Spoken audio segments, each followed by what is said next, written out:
എല്ലാവർക്കും എൻ്റെ നല്ല നമസ്കാരം. നമ്മൾ സൈക്കോളജി എന്ന് പറഞ്ഞ സബ്ജക്റ്റിന്റെ പ്രത്യേകതകളെ കുറിച്ച് നമ്മൾ കഴിഞ്ഞൊരു വീഡിയോയിൽ നമ്മൾ ഡിസ്കസ് ചെയ്തു.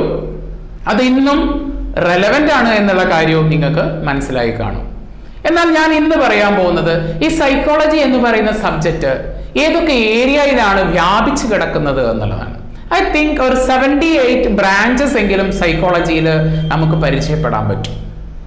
ഫസ്റ്റ് ഓഫ് ഓൾ, സൈക്കോളജിയിൽ നിങ്ങൾ കേട്ടിട്ടുണ്ടായിരിക്കും ഫസ്റ്റ് ബ്രാഞ്ച് ഓഫ് സൈക്കോളജിയിൽ കൗൺസിലിംഗ് സൈക്കോളജി അല്ലെ. നമ്മൾ കൗൺസിലിംഗ് എന്ന് പറഞ്ഞാൽ എന്താ, നമ്മളുടെ ലൈഫിൽ അല്ലെങ്കിൽ നമ്മുടെ ഡെയിലി റുട്ടീനിൽ ഉണ്ടാകുന്ന മാറ്റങ്ങൾ കൊണ്ടോ അല്ലെങ്കിൽ ഫാമിലി പ്രോബ്ലംസ് കൊണ്ടോ അല്ലെങ്കിൽ ഇക്കണോമിക് പ്രോബ്ലംസ് കൊണ്ടോ ഒത്തിരി പ്രശ്നങ്ങൾ അനുഭവിക്കുന്നവരാണ് നമ്മളൊക്കെ. അപ്പൊ ആ പ്രശ്നങ്ങൾക്കൊക്കെ പരിഹാരമുണ്ട്. ഞാൻ എപ്പോഴും നിങ്ങളോട് പറയാറുണ്ട്, പ്രശ്നങ്ങൾ എവിടെയുണ്ടോ അതിന് സൊല്യൂഷൻ നമ്മുടെ ചുറ്റിൽ തന്നെ ഉണ്ട്. സൈക്കോളജി അതിനെയാണ് അടിവരയിടുന്നത്. എന്താണ്, ഒന്നുകൂടെ പറയാം, പ്രശ്നങ്ങൾ എവിടെയുണ്ടോ അതിന് പരിഹാരം നമ്മുടെ ചുറ്റുപാടിൽ തന്നെ ഉണ്ട്. അതാണ് സൈക്കോളജിയുടെ ഏറ്റവും വലിയൊരു പ്രത്യേകത എന്ന് പറയുന്നത്. ഇത് തെളിയിക്കുന്നതിന് വേണ്ടിയിട്ട് ഞാൻ കോഹ്ലർ എന്ന് പറഞ്ഞിട്ടുള്ള ഒരു സൈക്കോളജിസ്റ്റ് ഒരു പരീക്ഷണം നടത്തി. സൈക്കോളജിക്കൽ ആയിട്ടുള്ള എക്സ്പെരിമെന്റ് എല്ലാം തന്നെ മൃഗങ്ങളിലാണ് നടത്തുന്നത്. മൃഗങ്ങളിൽ നടത്തിയിട്ടുള്ള പരീക്ഷണങ്ങളിൽ നിന്ന് കിട്ടുന്ന അതാണ് നമ്മളെ ഹ്യൂമൻ സിറ്റുവേഷനിൽ നമ്മൾ എന്ത് ചെയ്യുന്നത്, അപ്ലൈ ചെയ്യുന്നത്, അതിന്റെ ഇംപ്ലിക്കേഷൻസ്. ഓക്കെ, അപ്പൊ ഒരു ദിവസം വളരെയധികം വിശന്നുകൊണ്ടിരിക്കുന്ന ഒരു ചിമ്പാൻസിക്ക് ഒരു പേരുണ്ട്, സുൽത്താൻ. ആ സുൽത്താൻ എന്ന് പറയുന്ന ചിമ്പാൻസി വളരെയധികം വിശന്നിരിക്കുന്ന, നല്ല ഡ്രൈവ് ഉണ്ട് അതിന്, എങ്ങനെയെങ്കിലും വിശപ്പ് തീർക്കുക എന്നുള്ളത്. ഈ ഒരു സുൽത്താൻ എന്ന് പറയുന്ന ചിമ്പാൻസിയെയാണ് ഒരു മുറിയുടെ ഉള്ളില്, പുറത്തേക്കൊന്നും പോവാൻ പറ്റാത്ത ഒരു മുറിയുടെ ഉള്ളിൽ പൂട്ടിയിരിക്കുന്നത്. ആ ചിമ്പാൻസിക്ക് എന്തുണ്ടാവും, പ്രത്യേകിച്ച് അല്ലെ, കുരങ്ങന്മാരുടെ ഒരു സ്വഭാവം നിങ്ങൾക്ക് അറിയാലോ, ഓടുക, ചാടുക, മറിയുക അല്ലെ, പ്രത്യേകിച്ച് വിശപ്പും കൂടി ആവുക. ഞാൻ പറയാണ്ട് തന്നെ നിങ്ങൾക്ക് അറിയാം. അങ്ങനെ ഒരു മുറിയിൽ പൂട്ടിയിരിക്കുന്ന സുൽത്താൻ, ആരാണ് സുൽത്താൻ? ചിമ്പാൻസി അല്ലെ. ആ ചിമ്പാൻസിയെ മുറിയിൽ പൂട്ടിയിരിക്കുകയാണ്. അപ്പോ അതിനൊരു ഡ്രൈവ് ഉണ്ടെന്ന് പറഞ്ഞു, അതിന് വിശപ്പുണ്ടെന്ന് ഞാൻ പറഞ്ഞു. ഈ ചിമ്പാൻസി ഒരുപാട് ഇറിറ്റേറ്റഡ് ആയിട്ട് അങ്ങോട്ട് ഓടുന്നു, ഇങ്ങോട്ട് ഓടുന്നു, ചുമരിമേ കയറുന്നു അല്ലെ, ചാടുന്നു, സൗണ്ട് ഉണ്ടാക്കുന്നു, ഭയങ്കര ഇറിറ്റേഷൻ ആണ്. പെട്ടെന്ന് ചിമ്പാൻസി ഇങ്ങനെ ഓടുന്നതിനിടയിൽ ചിമ്പാൻസിയുടെ ദൃഷ്ടി, സൈറ്റ് ആ റൂമിന്റെ ഒരു പോർഷനിലേക്ക് പോവുകയാണ്. ആ ഒരു പോർഷനിലേക്ക് പോകുമ്പോൾ അതേ അവിടെ കാണുന്നുണ്ടോ നിങ്ങൾ, അവിടെ എന്തുണ്ട്, ഒരു പഴക്കൊലയുണ്ട്. കണ്ടോ, ഒരു പഴക്കൊല, നല്ല പഴുത്തു തൊടുത്തൊരു പഴക്കൊലയുണ്ട് അവിടെ. ആ പഴക്കൊല ആരുടെ ദൃഷ്ടിയിൽ പതിഞ്ഞു? സുൽത്താൻ. ആരാണ് സുൽത്താൻ? ചിമ്പാൻസി. അങ്ങനെ ഓടി നടക്കുന്നതിനിടയിൽ ഈ ഒരു പഴക്കൊല സുൽത്താൻ കണ്ടു. സുൽത്താന്റെ പ്രശ്നം എന്തായിരുന്നു? വിശപ്പ് അല്ലെ. അത് പരിഹരിക്കാനുള്ള ഓബ്ജക്റ്റ്, അത് പരിഹരിക്കാനുള്ള വസ്തു ആര് കണ്ടെത്തിയിരിക്കുന്നു? സുൽത്താൻ കണ്ടെത്തിയിരിക്കുന്നു. എങ്ങനെയാ കണ്ടെത്തിയിട്ടുള്ളത്? ഒബ്സർവേഷനിലൂടെ. അതാ ഞാൻ നിങ്ങളോട് പറഞ്ഞത്, നിങ്ങളുടെ ലൈഫിൽ ഉണ്ടാകുന്ന പ്രശ്നമുണ്ട്, ആ പ്രശ്നത്തിനുള്ള പരിഹാരം നിങ്ങളുടെ തൊട്ടടുത്ത് തന്നെ ഉണ്ടായിരിക്കും, നിങ്ങൾ കണ്ണു തുറന്ന് നോക്കാത്തത് കൊണ്ടാണ്. ഇവിടെ സുൽത്താൻ കണ്ടെത്തി. ഇനി സുൽത്താന്റെ ലക്ഷ്യം എന്തായിരിക്കും? അത് എങ്ങനെയെങ്കിലും താഴെ വീഴ്ത്തുക, ഭക്ഷിക്കുക, വിശപ്പ് മാറ്റുക. അതായിരിക്കുമല്ലോ സുൽത്താന്റെ ഏറ്റവും വലിയൊരു ലക്ഷ്യം. അതിനു വേണ്ടിയിട്ട് ഓടി നടക്കുകയാണ്, കിണഞ്ഞു പരിശ്രമിച്ചുകൊണ്ടിരിക്കുകയാണ് സുൽത്താൻ.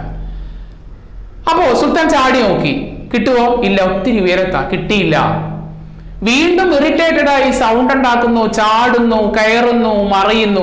അങ്ങനെ ഓടി നടക്കുന്നതിനിടയിൽ ദേ അവിടെ കിടക്കുന്നു, കണ്ടോ നിങ്ങൾ, ഒരു വടി, നിലത്തൊരു വടിയുണ്ട്. സുൽത്താൻ ആദ്യം അത് കണ്ടിട്ടുണ്ടായിരുന്നില്ല. അതിന് വേണ്ടിയിട്ട് ശ്രമിച്ചപ്പോഴാണ് അത് കാണാൻ തുടങ്ങിയത്. അങ്ങനെയാണ് പ്രശ്നം സോൾവ് ചെയ്യണമെന്ന് നമുക്ക് കൂടെ ആഗ്രഹമുണ്ട്. ഇവിടെ സുൽത്താൻ ആഗ്രഹമുണ്ട്, എങ്ങനെ ഇല്ലാണ്ടിരിക്കുക, നല്ല വിശപ്പാ അല്ലെ. അപ്പൊ ആ വടിയെടുത്ത് സുൽത്താൻ മെല്ലെ ചാടി നോക്കി, ഒരു രക്ഷയില്ല, കിട്ടുന്നില്ല.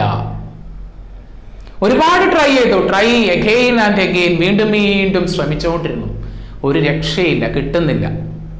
ആ വടി പിടിച്ചുകൊണ്ട് സുൽത്താൻ വീണ്ടും പരതുകയാണ്, ഓടി നടക്കുകയാണ്, ഒരുപാട് ഓടി. ഇതൊന്നും ഒരു സെക്കൻഡിൽ നടക്കുന്ന കാര്യമല്ല എന്ന് നിങ്ങൾ മനസ്സിലാക്കുക.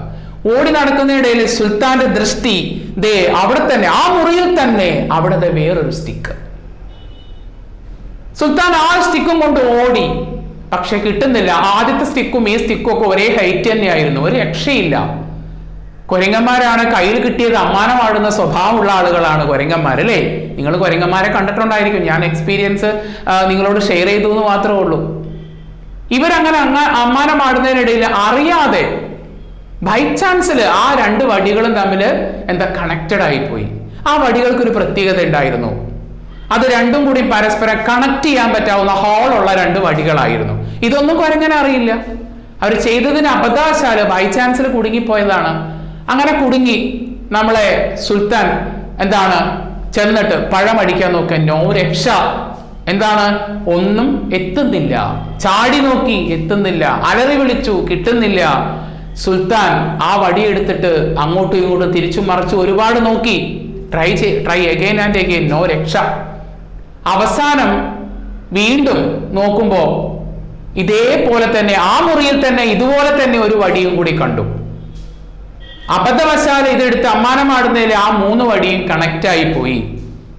സുൽത്താൻ അവിടെ ചെന്ന് പഴത്തിലേക്ക് ഒരൊറ്റ അടി 2-3 പഴം താഴോട്ട് വീണു. സുൽത്താൻ അതടിച്ചു കഴിച്ചു. വിശപ്പ് തൽക്കാലത്തേക്ക് മാറി. സുൽത്താൻ റെസ്റ്റ് എടുക്കുക. പറഞ്ഞു മനസ്സിലായത് നിങ്ങൾക്ക്? അപ്പോ ആ കഥയിൽ നിന്ന് നിങ്ങൾക്ക് മനസ്സിലാക്കാൻ പറ്റുന്നത് നമ്മൾ അനുഭവിക്കുന്ന പ്രശ്നം അതിനുള്ള സൊല്യൂഷൻ നമ്മുടെ കാലടികളിൽ തന്നെ ഉണ്ടായിരുന്നു. സുൽത്താനെ സംബന്ധിച്ചിടത്തോളം അങ്ങനെയായിരുന്നു. നിങ്ങളും അങ്ങനെ വിചാരിക്കാം. നിങ്ങൾ ജീവിതത്തിൽ ഒരിക്കലും മാറാൻ സാധിക്കാത്ത ടെൻഷനാന്നൊക്കെ നമ്മൾ പറയും. വേണ്ട, അങ്ങനെ ചിന്തിക്കുകയേ വേണ്ട. ആ ഒരു പ്രശ്നമുണ്ട് നമുക്ക്. ആ പ്രശ്നത്തിനുള്ള സൊല്യൂഷൻ നമ്മുടെ ചുറ്റുപാടുമുണ്ട്. അപ്പൊ നമ്മൾ ചുറ്റുപാടുകളിൽ നമ്മൾ ഒബ്സർവ് ചെയ്യണം. അപ്പൊ എന്തിന്റെ കുറവാ? ഒബ്സർവേഷന്റെ കുറവാ നമുക്കൊക്കെ. നമ്മൾ ചുറ്റുപാടിനെ സമഗ്രമായിട്ട് വീക്ഷിക്കണം. Observe the whole configuration. സമഗ്രമായിട്ട് ചുറ്റുപാടുകളെ നിരീക്ഷിക്കണം. സൊല്യൂഷൻ അവിടവിടങ്ങളിലായിട്ട് പതിഞ്ഞു കിടക്കുന്നുണ്ടാവും. ഇങ്ങോട്ട് സൊല്യൂഷൻ ഒരിക്കലും വരുമൊന്നുമില്ല. നമ്മൾ അന്വേഷിച്ച് കണ്ടെത്തണം. ട്രൈ അഗൈൻ ആൻഡ് അഗൈൻ, വീണ്ടും വീണ്ടും പരിശ്രമിച്ചുകൊണ്ടിരിക്കുക. സുൽത്താൻ പ്രശ്നം തീർത്തത് കണ്ടല്ലോ. ഇനി ആ സുൽത്താനെ തന്നെ നിങ്ങൾ ഇത് വിശന്നിരിക്കുന്ന അവസ്ഥ, അന്നത്തെ ദിവസം പോട്ടെ, കുറച്ച് ദിവസം കഴിഞ്ഞിട്ട് വീണ്ടും നമ്മൾ ആ റൂമിൽ ഇട്ട് കഴിഞ്ഞിട്ടുണ്ടെങ്കിൽ ഇതേ സംഭവം കൊടുത്തിട്ടുണ്ടെങ്കിൽ പെട്ടെന്ന് സൊല്യൂഷൻ കണ്ടെത്തും സുൽത്താൻ. കാരണം ഒരു വട്ടം ചെയ്തു, എക്സ്പീരിയൻസാ. നമുക്കൊക്കെ പ്രശ്നം ഒരു വട്ടം തീർത്തു കഴിഞ്ഞാൽ പിന്നെ തോന്നും ഏത് പ്രശ്നങ്ങളിൽ കിടന്ന് അനുഭവിച്ച് അതൊക്കെ സോൾവ് ചെയ്തു പോകുന്ന ഒരാൾക്ക് പിന്നെ ഏത് പ്രശ്നം വന്നാലും അയാൾക്ക് അതൊരു വിഷയമല്ല. സുൽത്താനെ വീണ്ടും നിങ്ങൾ കൊണ്ടാക്കി കുറച്ചൊക്കെ സുൽത്താൻ ആദ്യം ഓടിയതുപോലെയൊന്നും സുൽത്താൻ ചെയ്യില്ല. പെട്ടെന്ന് കണക്ട് ചെയ്ത് പഴം അടിച്ചു വീഴ്ത്തും. അപ്പൊ ഞാൻ പറഞ്ഞു വന്നത്, നമുക്കൊക്കെ ജീവിതത്തിൽ പ്രശ്നങ്ങളുണ്ട്. പ്രശ്നങ്ങൾ പരിഹരിക്കാനുള്ള പരിഹാര മാർഗങ്ങൾ കണ്ടെത്താത്തതാണ് നമ്മുടെയൊക്കെ പ്രശ്നം. അത് നമ്മുടെ ചുറ്റുപാടിലുണ്ട്. അത് കണ്ടെത്തി കഴിഞ്ഞിട്ടുണ്ടെങ്കിൽ തീർച്ചയായിട്ടും ആ പ്രശ്നം അവിടെ പരിഹരിക്കപ്പെടും. ആ ഒരു സത്യം നമ്മൾ മനസ്സിലാക്കാതെ കൊണ്ടാണ്. അതുകൊണ്ട് മനസ്സിൽ എന്തെങ്കിലും വിഷമോ പ്രശ്നങ്ങളോ ഉള്ള ആളുകളുണ്ടെങ്കിൽ ഞാൻ ഈ പറഞ്ഞിട്ടുള്ള സുൽത്താന്റെ കഥ നിങ്ങളൊന്ന് ഇടയ്ക്ക് ഓർക്കുക. നിങ്ങൾക്ക് തീർച്ചയായിട്ടും നിങ്ങളുടെ പരിഹാര മാർഗങ്ങൾ ചിലപ്പോൾ നിങ്ങളുടെ ഫ്രണ്ട്സിലൂടെ ആയിരിക്കാം, ചിലപ്പോൾ നിങ്ങളുടെ ബ്രദേഴ്സിലൂടെ ആയിരിക്കാം, പാരന്റ്സിലൂടെ ആയിരിക്കാം, ടീച്ചേഴ്സിലൂടെ ആയിരിക്കാം, അല്ലെങ്കിൽ നമുക്ക് യാതൊരു പരിചയമില്ലാത്ത ഏതെങ്കിലും വ്യക്തികളിലൂടെയൊക്കെ ആയിരിക്കാം നമ്മുടെ ജീവിതത്തിന്റെ പ്രശ്നങ്ങൾ നമുക്ക് പരിഹരിക്കാൻ പറ്റുന്നത്. അപ്പോ ഞാൻ ഈ പറഞ്ഞു വന്നത്, പ്രശ്നങ്ങളാണല്ലോ ഇന്ന് നമ്മൾ അഭിമുഖീകരിക്കുന്ന ഏറ്റവും വലിയൊരു പ്രശ്നം, അല്ലെ? പ്രശ്നങ്ങളാണ് പ്രശ്നം.